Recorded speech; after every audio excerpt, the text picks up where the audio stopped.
Meus cumprimentos à mesa, aos colegas aqui presentes ainda no plenário, aos funcionários da Casa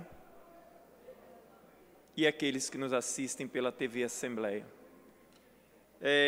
Ontem, essa proposta de emenda constitucional de minha autoria, ela prevê que as emendas parlamentares individuais dos deputados sejam executadas obrigatoriamente pelo Executivo, conforme já aprovado no Congresso Nacional.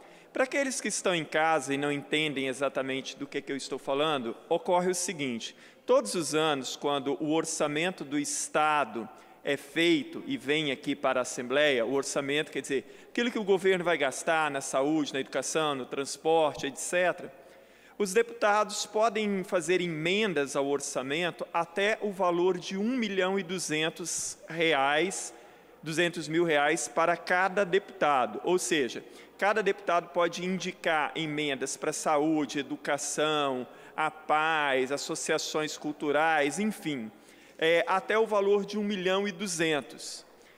Isso é interessante porque os deputados, assim, poderiam atender às reivindicações, principalmente das instituições, dos hospitais, das escolas, por exemplo. Este ano, as minhas emendas eu distribuí para 42 escolas estaduais e para cerca de 4 hospitais, mais algumas APAES, Pestalozzi.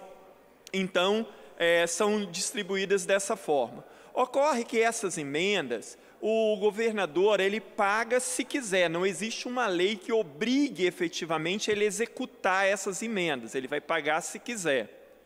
Por isso, essas emendas, muitas vezes, elas acabam sendo uma moeda de troca, ou seja, o governo executa as emendas daqueles deputados que são aliados, que sempre estão ali elogiando, votando com ele, mas não executa muitas vezes as emendas dos deputados que são mais críticos ou que não votam conforme o governo espera, ou seja, acaba provocando uma submissão dos parlamentares em relação ao Executivo por causa dessas emendas.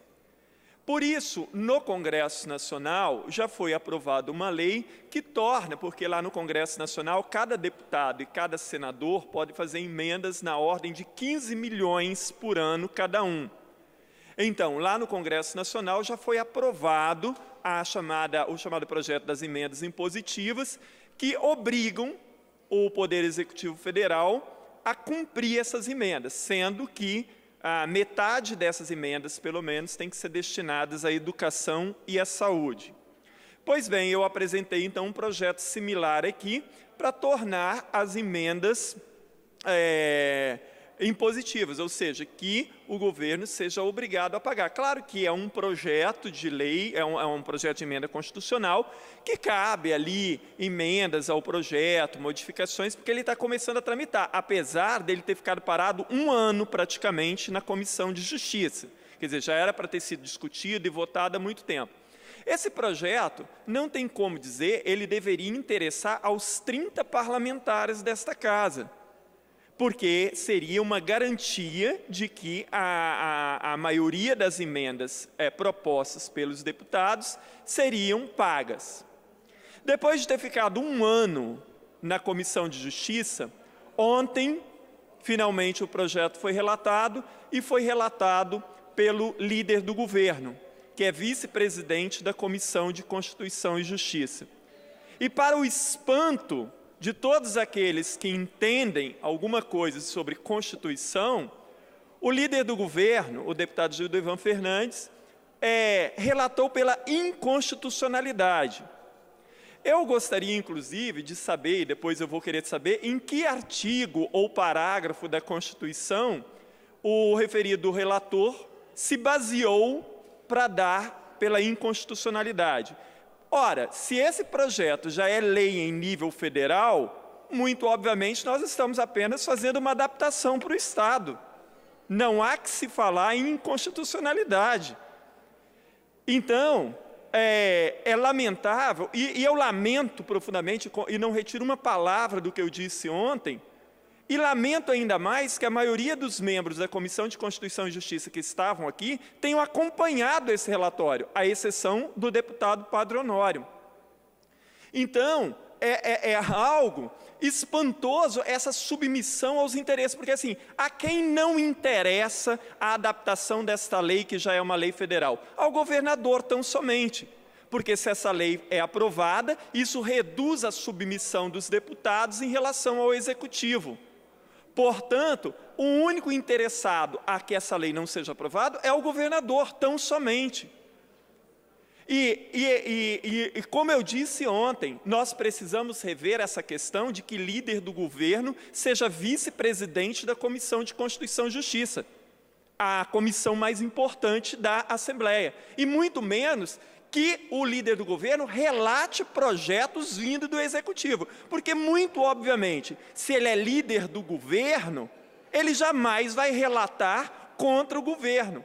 E sempre vai estar dando o seu relatório de acordo com os interesses do Palácio Anchieta, e não com os interesses do Executivo, dos deputados ou da sociedade. E como eu disse ontem, beira a imoralidade que o líder do governo relate projetos vindo do Palácio Anchieta. Isso não é transparente, isso não é republicano, isso não é democrático.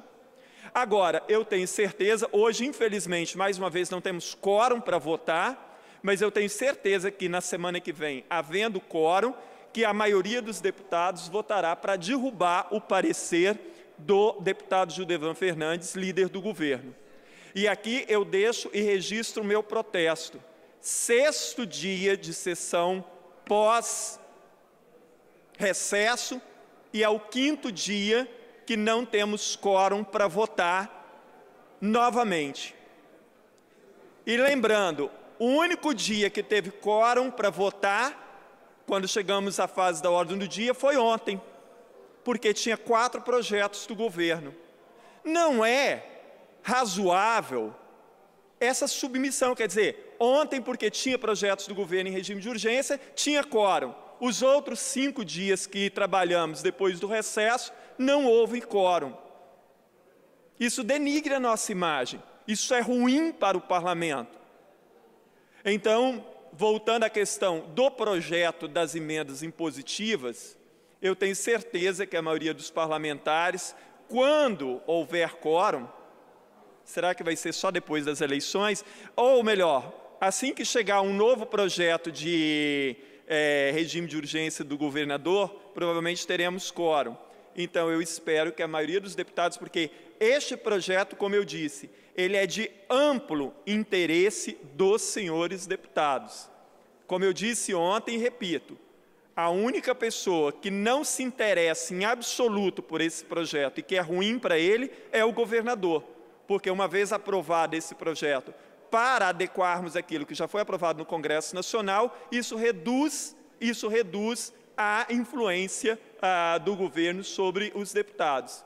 Então, na semana que vem, ou no dia que aparecer um regime de urgência aqui do governo, espero que a gente consiga derrubar esse parecer dado ontem pelo líder do governo, e também aguardo para que me explique aonde é que está a inconstitucionalidade de um projeto que só adapta uma lei estadual a uma lei já federal.